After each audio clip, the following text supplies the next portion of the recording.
5 awesome आणि useful CMD command ज्या तुमच्या नक्कीच कामाला येतील। चला तर सुरू करूया। लॅपटॉपची बॅटरी खूप लवकर संपते, लॅपटॉपचा चांगला बॅटरी बॅकअप भेटत नाही, तर ही कमांड नक्कीच रन करून बघा। सगळ्यात पहिलं तुम्हाला स्टार्ट मेन्यूवर राईट क्लिक करून टर्मिनलला ॲडमिनवर रन करायचं आहे। इकडे तुम्हाला पॉवर cfg/बॅटरी रिपोर्ट टाईप करून एंटर करायचं आहे। तुम्हाला CMD एक पाथ देईन, तो पाथ तुम्हाला Ctrl+C करून कॉपी करायचा आहे।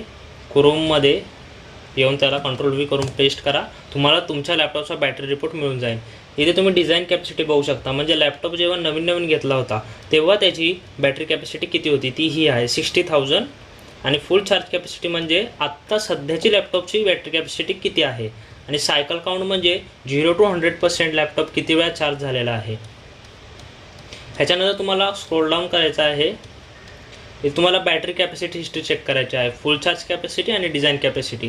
तुम्ही बघू शकता की फुल चार्ज कॅपॅसिटी आणि डिझाईन कॅपॅसिटीमध्ये फारसा डिफरन्स नाही आहे, म्हणजे लॅपटॉपची बॅटरी एकदम गुड कंडिशनमध्ये आहे। आता जो बॅटरी रिपोर्ट आपल्याला भेटला आहे त्याच्यामध्ये फुल चार्ज कॅपॅसिटी आणि डिझाईन कॅपॅसिटी या दोघांमधला डिफरन्स बघायचा आहे। जर डिफरन्स खूप मोठा असेल तर तुमच्या लॅपटॉपची बॅटरी बॅड कंडिशनमध्ये आहे, खराब कंडिशनमध्ये आहे, तिला रिप्लेस करणं गरजेचं आहे। काही वेळेस सेम वायफायला मोबाईल आणि लॅपटॉप कनेक्ट असतो, मोबाईलमध्ये इंटरनेट चालतं पण लॅपटॉपमध्ये नो इंटरनेट असा इश्यू येतो किंवा काही वेब पेजेस लोड होत नाहीत, तर अशा वेळेस या 4 कमांड 1 by 1 रन करून नक्कीच बघा, तुमचा इश्यू सॉल्व्ह होईल। सर्वात पहिलं तुम्हाला ipconfig/release ही कमांड टाईप करून एंटर करायची आहे।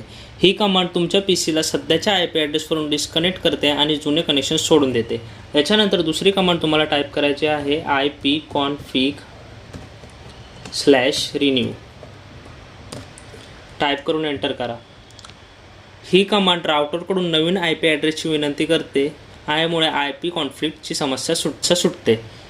तिसरी कमांड तुम्हाला टाईप करायची आहे ipconfig/flushdns ही कमांड टाईप करून एंटर करा। ही कमांड DNS कॅश क्लिअर करते। जेव्हा एखादी वेबसाईट लोड होत नाही किंवा site can not be reach असा एरर येतो, तेव्हा ही कमांड PCला नवीन ॲड्रेस शोधायला लावते आणि एरर फिक्स करते।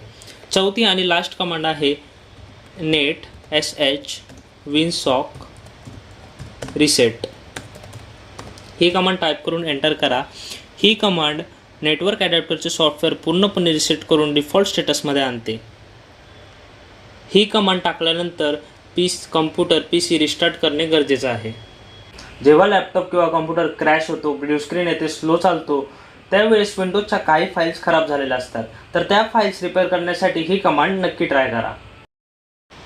टर्मिनलवर टाईप करा sfc/scannow टाईप करून एंटर करा। व्हेरिफिकेशन कंप्लीट व्हायला थोडा टाईम लागेल।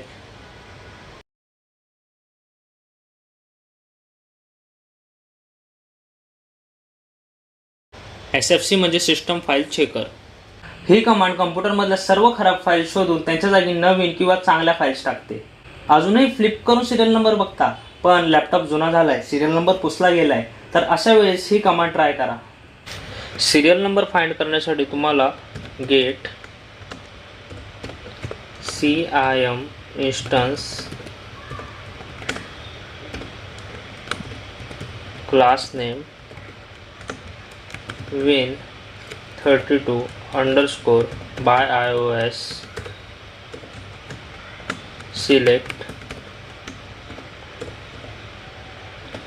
object serial number टाईप करून एंटर करायचं आहे। तुम्हाला तुमच्या PCचा सिरियल नंबर भेटून जाईल। जर मी तुम्हाला म्हणालो तुमच्या कम्प्युटर किंवा लॅपटॉपमधले सर्व ॲप्स 1 by 1 मायक्रोसॉफ्ट स्टोअर क्रोममधून अपग्रेड न करता तुम्ही एका CMD कमांडने अपडेट करू शकता, तर तुम्ही विश्वास ठेवाल? हो, तुम्ही नक्कीच अपडेट करू शकता या CMD कमांडने। PCवरील सर्व ॲप्स अपडेट करण्यासाठी तुम्हाला winget upgrade all he command type करून एंटर करायची आहे। हे तुमच्या PCमधील सर्व फाईल्स चेक करेन आणि त्यांना अपग्रेड करेन।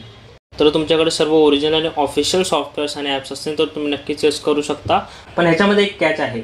जर तुम्ही पायरेटेड किंवा क्रॅक सॉफ्टवेअर वापरत असाल आणि जर तुम्ही Wingate upgrade all he command use केली तर तुमच्या लॅपटॉपमधील त्या सॉफ्टवेअरचा क्रॅक निघून जाईल.